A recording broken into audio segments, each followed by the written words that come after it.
Magandang gabi po sa inyong lahat. Ako po si Miss Langka, ang inyong tagapaghatid ng balita mula sa aklat ng Matthew. Yan po ay gospel at lang po tayo ay mag-umpisa ay samahan niyo po akong manalangin.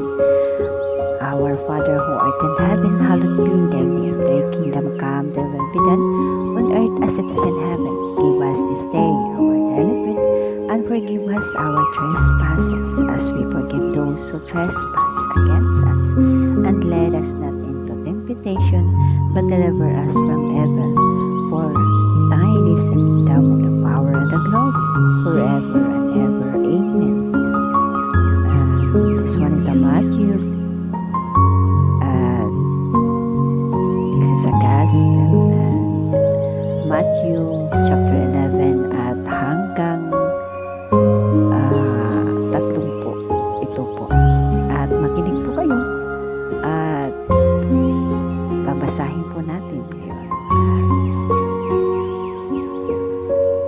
Matthew chapter 11 verse 1. At nangyari na nang matapos ng magsasabi ni Jesus ang kanyang mga utos sa kanyang 12 alagad, ay umalis siya roon upang magturo at mangaral sa mga bayan nila. Nang marinig nga ni Juan sa bilangguan ang mga gawa ni Kristo, ay nagpasuno siya sa pamamagitan ng kanyang mga alagad at sinabi sa kanya, "Ikaw ba yaong paririto, hihintayin namin ang iba?" At sumagot si Jesus at sa kanila sinabi, "Magsiparoon kayo at sabihin niyo kay Juan ang mga bagay na inyong na rin nangaririnig at nangakikita. Ang mga bulag ay nangakakakita at ang mga pilay ay nangangalayakan, nangakakalakad, at ang mga kitongin ay nangaglilinis at ang mga bingin ay nangakakaririnig at ang mga patay ay ibinabangon at sa mga dukha ay pinangangaral ang mabuting balita. At mapalad ang sinuwang hindi makasumpong ng anumang katirtisuran sa akin." At samantalang mga ito ay nagsisiyaon ng kanilang lakad, ay nagpasimula si Jesus na magsalita sa mga karamihan tungkol kay Juan, ano ang inilabas niyo upang masdan sa ilang isang tambo na inuuga ng hangin. Datapwat, ano ang inilabas ninyo upang makita isang taong nararamtan ng mga damit na masisilang. Narito ang mga nagsisipanamit ng masisilang ay nangasa ang mga bahay ng mga hangin. Datapwat, ano ang inilabas ninyo upang makita isang propeta? O sinabi ko sa inyo, at lalo pang higit kaysa mga propeta o ay higit kay isang propeta. Ito yung tungkol sa kanyang nasusulat. Narito, sinusugo ko ang aking sugo sa unahan ng mga mukha na naghahanda ng daan sa unahan. Katotohanan sinasabi ko sa iyo, sa gitna ng mga pinanganganak ng mga babae ang walang lumitaw sa isang dakila kaysa kay Juan Bautista. Gayon man ang lalong maliit na kaharian ng langit ay lalong dakila kaysa kanya. At mula sa mga araw ni Juan Bautista hanggang ngayon, ang kaharian ng langit ay nagbabata ng karahasan at kinukuha ng sapilitan ng mga taong mararahas. Sapagkat ang lahat ng mga propeta at ang kautusan hanggang kay Juan ay nasipaghula. At kung ibig ninyong tanggapin ay siya'y si Elias, paririto. Ang may mga pakinig upang ipakinig ay makinig. Datapot sa ano ko itutulad ang lahing ito, tulad sa mga batang nangagkaupo sa mga pamilihan na sinisigawan ng kanilang mga kasama.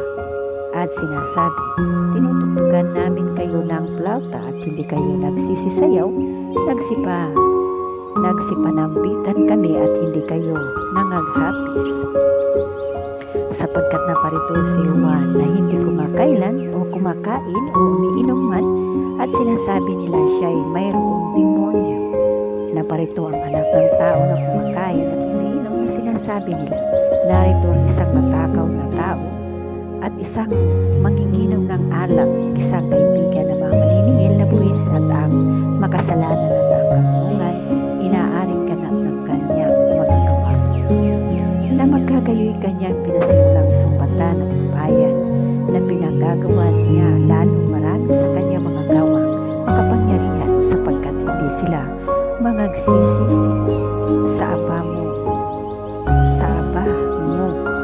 Korazin, sa aba mo Bethsaida, sapagkat kung si Tiro at si Sidon sana ginawa na mga gawang makapangyarihan na ginawa sa inyo, malaon isip na nagsisisi na may mga damit na magaspang at apo. Ngunit sinasabi ko sa iyo na higit sa mapagpapaumahinan ang Tiro at Sidon sa araw ng paghukom kaysa inyo. At ikaw, Capernaum, magpapakataas ka ba hanggang sa langit? Ibababa ka hanggang Hades, sapagkat kung si Salomo sana ginawa ang makapangyarihan, gawang sa iyo ginawa ay nananatili sana siya hanggang sa araw na ito. Katapat sinasabi ko sa iyo na higit mapagpapaumahinan ang lupa ng Salomo sa araw ng paghukom kaysa sa iyo. Nang panahong yaon ay sumagot si Jesus at sinabi, ako'y nagpapasalamat sa iyo, Ama Panginoon ng langit at ng lupa, ng iyong inilihim ang mga bagay nito sa mga pantas at matatalino at ipinahayag mo sa mga sangba. Oo nga, Ama, sapagkat gayon ay nakalugod sa iyong paningin. Ang lahat ng mga bagay ay ibinigay sa akin ng aking Ama, at sinumang hindi nakakakilala sa anak kundi ang Ama, at sinumang hindi nakakakilala sa Ama kundi ang anak